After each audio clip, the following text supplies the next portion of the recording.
I quit my job to learn Blender.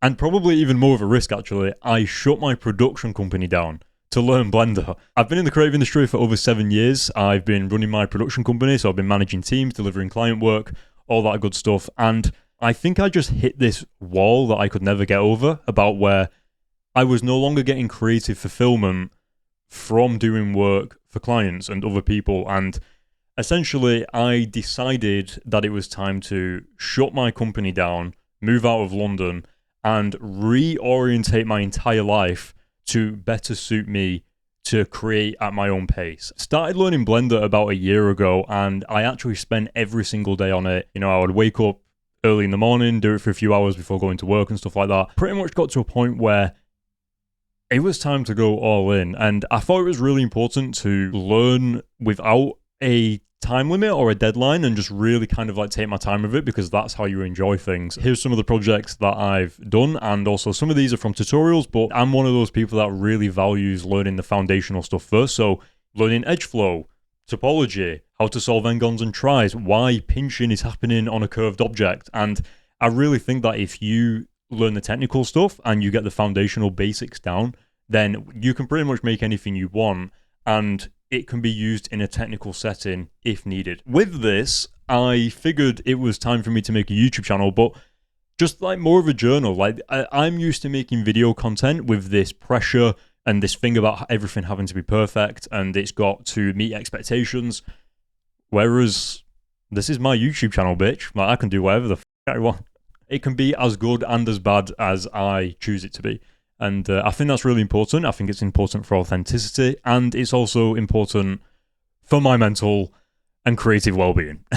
So why 3D? Why is that the thing that I'm willing to blow my video career up on? And to be honest, it's because I just cannot believe how good 3D looks and how realistic it can look, especially coming from a video background. Like you can make whatever you want and it also looks realistic. When you're modeling something and you finally get to the stage where you can add that sub-D modifier, and you just see your creation start to come to life in front of you, it literally just blows my mind. And you know, like rotating the viewport, and I don't know, it's just crazy, man. Like that is something that I'm not used to in the video world. And the most important thing, I love my own solitude. I love being on my own. I love being left to my own devices. Going back through my life and thinking about those moments where I really did learn the most and created the best things and felt the most fulfilled, it was when I was just on my own, sat at my desk in a software. And real quick, photographers, graphic designers, 3D artists, you do not know how good you have it being able to listen to music or watch a movie or put a podcast on whilst you're doing your work. That is game changing. In video editing, I couldn't do any of that. So having been able to do Blender and put on some Juice WRLD or something whilst you listen is just so cool.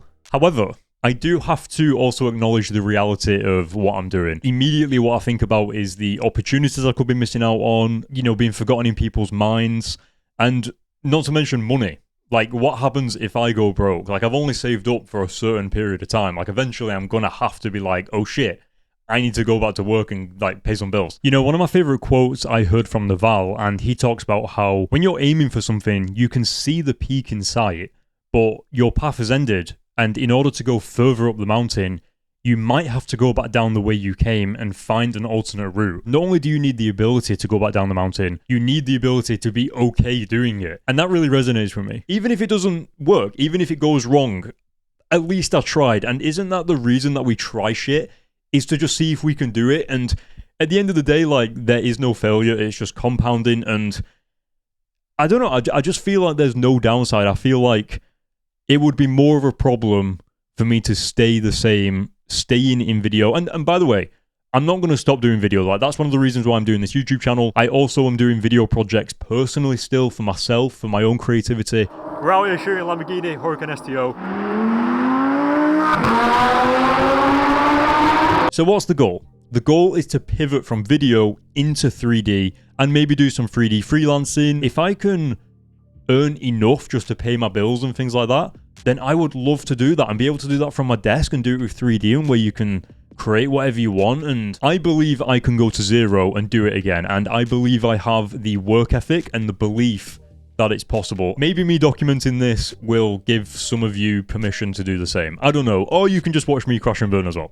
So what do I need first on this journey? By default, you always need a few things. You need a website, you need a portfolio, you need to shamelessly reach out to people continually.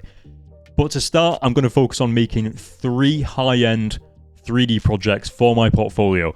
Now, why am I doing 3? It's because if you do more than 3 to 5 pieces, more than that can actually bring down the overall quality of your portfolio. So if you stick to about 3 to 5, that's usually enough to show people that you're competent, you're consistent, and your work's good on a regular basis. So that's where we will start. All right. I guess I need to decide what I want to make. Now, if you made it this far, thank you so much for watching. And yeah, I'm excited, to be honest. Yeah. All right, I'll see you in the next video.